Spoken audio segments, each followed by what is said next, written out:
Okay, let me tell you a story. Ekwata ku mukyala yamala emyaka 22 nga tayogera. Omukyala ono yali abeereyo mu Eastern eruuka.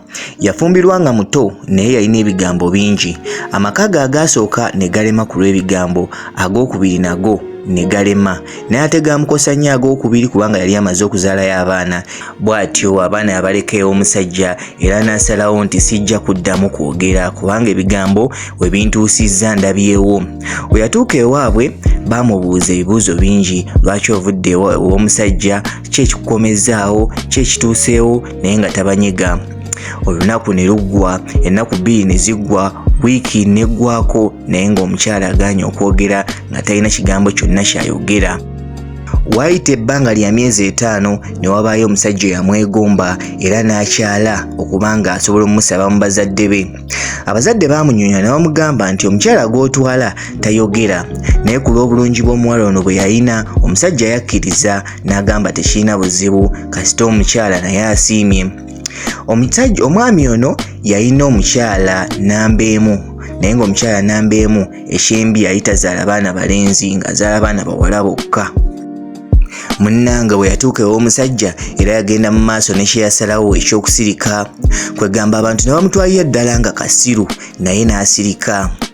Waayita emyezi 2 eky'omukisa omulungi, abakyala bano bombi ne bafuna embuto. We baafuna embuto munnange sigenda kulwisa, mu myezi 9 ne bagenda okuzaala. Munnange zaalinga ntuuko naye bonna baali balina okuzaala olunaku lwe lumu. Emyaka si gyadda nnyo naye mu byalo eyo nga nawe w'okitegeera baali balina kuzaalira mu lusuku. Nga omanyi wano mu Buganda tukikola ne mu Busoga nawe batyo bakikola. Kati abaali bagenda okuzaalisa abantu bano baali bamanyi bulungi mukyala mukulu era we baazaalisa munnange eky'omukisa omulungi, kasiru yazaala omwana mulenzi, atali kasiru omukyala omukulu n'azaala omwana ow'obuwala. Naye engeri bano gye baali bamanyi ono omukyala omukulu haso ze yayitamu ng'ayagala omwana omulenzi nga bigaana, baasalawo ne bakyengisa omwana. Kasiru ne bamuwa omwana ow'obuwala, atali kasiru ne bamuwa omwana ow'obulenzi. Munnange kasiru n'asirika naye nga yali akirabye. Era we badde ewaka munnange ne basanyukira nnyo omukyala ono omukulu ne bamukolera ne pate. Obutakulwisa ebbanga lyayita era abaana bano ne bagenda nga bakula, naye ng'omukyala ono ng'amanyi nti nno omwana ow'obulenzi wuwe, era yagendanga mu maaso n'okusembeza omwana ow'obulenzi yadde omwana ow'obuwala gwe yayonsa, naye nga n'omwana omulenzi amusembeza era nga bonna bazannyira wuwe. Munnange waayita ebbanga nga batandise okusoma era nga bajja eno wa maama ono, maama muto, ne bagenda ne wa maama mukulu, naye nga maama mukulu ayisa bubi omwana ow'obuwala lwa nsonga ng'amanyi omwana si wuwe ate nga mwana wa mujja we. Waayita ebbanga bano abaana ne bamaliriza okusoma. Munnange lyali ssanyu jjereere kubanga gaali matikira g'abaana bano ababiri. Era ne bayita abagenyi bangi ne boogera empisa z'abaana bano ennungi n'empisa zaabwe zonna buli kimu ne babawaana, era ne bayita ne maama omukulu kubanga yali ayogera, najja n'ayogerako eri abaki, eri abagenyi bonna n'ababuulira abaana be, abaana bange babaddeyo bati, n'abaana ne bajja ne boogera. Kati mu kusembayo ne bayita taata. Taata najja n'atandika okwogera. Mu kwogera n'agamba nti abaana bano bakulidde nnyo wa maama waabwe omuto, naye katumuyite abeerewokko alisinze nsobola okutegeera sign language, ayogere nga nkola ki, nga nzivunnula. Munnange omukyala najja mu maaso okuba nga asobola okukola sayini omusamwami avunnule.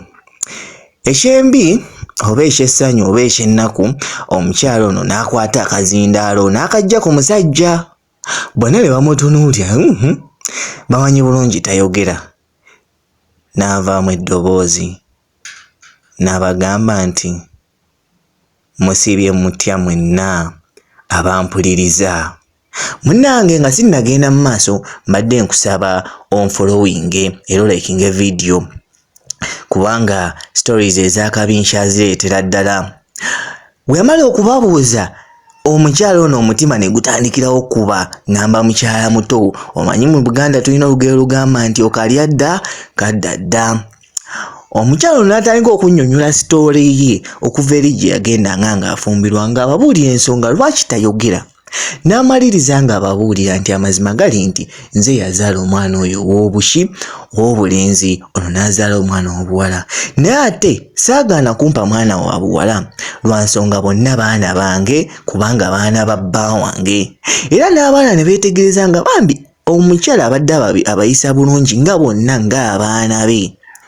Munnange abaana ne babagamba buli omu agende ewa maama we owa ddala, ekitegeeza ng'omuwala alina genda wa mukyala mukulu wa maama waabwe omukulu.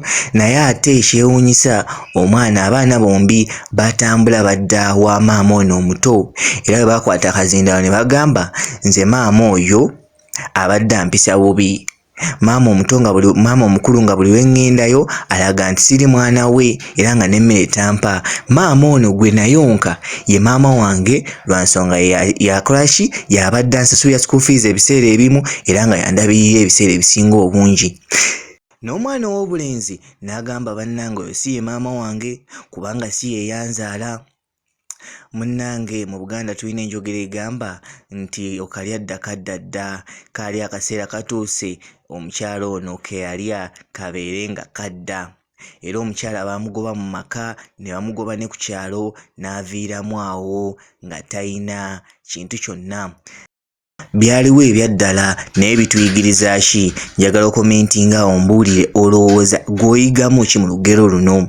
Naye nze kye njigamu mu lugero luno kwe kubeera omugumiikiriza nga kye kisookera ddala. Nze lumu jjajja wange yaŋŋamba nti nno omugumiikiriza awangula tategedde nti awangudde.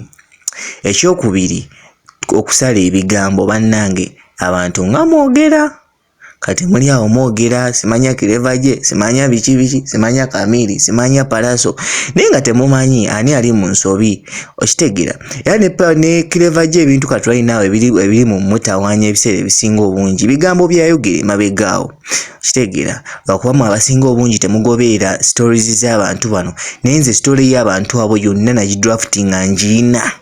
Era lunaku lumu ndijja nembabuulira nenkola documentary nembalaga wo ebyatandikira, maama wa Kamiri yanyiiga atya.